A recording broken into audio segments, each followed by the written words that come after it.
Rosalie, ano yung detalye nito nung pahayag ni Deputy Speaker Benitez?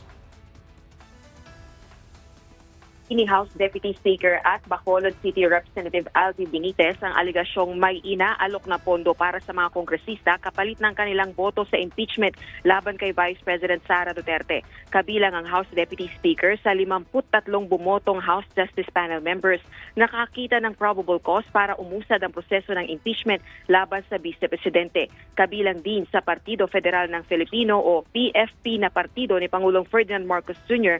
ang kongresista. Pakinggan natin ang pahayag ni Congressman Benitez.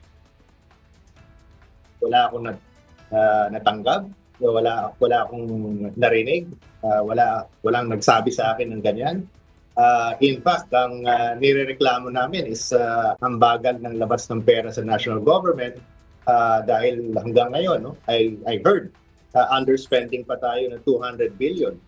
So, in the light of the current crisis, dapat baliktad. Dapat po tayo gumagastos.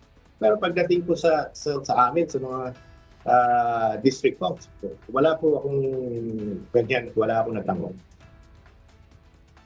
Kahapon, naglabas ng pahayag sa kanyang social media page ang kapatid ng Vice Presidente na si Davao City 1st District Representative Paulo Pulong Duterte.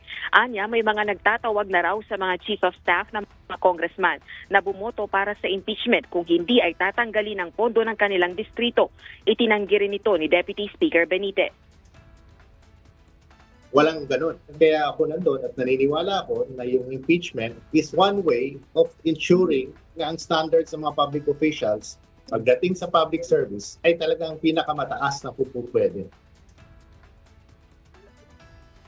Maging si House Justice Committee Chairperson at Batangas 2nd District Representative Jervil Luistro itinanggi ang aligasyon ni Congressman Duterte. Anya, wala siyang na-encounter na tumatawag na sino man maging sa kanya o sa kanyang Chief of Staff kaugnay ng support sa impeachment process. Gate pa nito, impartial ang House Justice Committee at independent. Balik sa iyo, Aga. Maraming salamat, Rosalie Coz.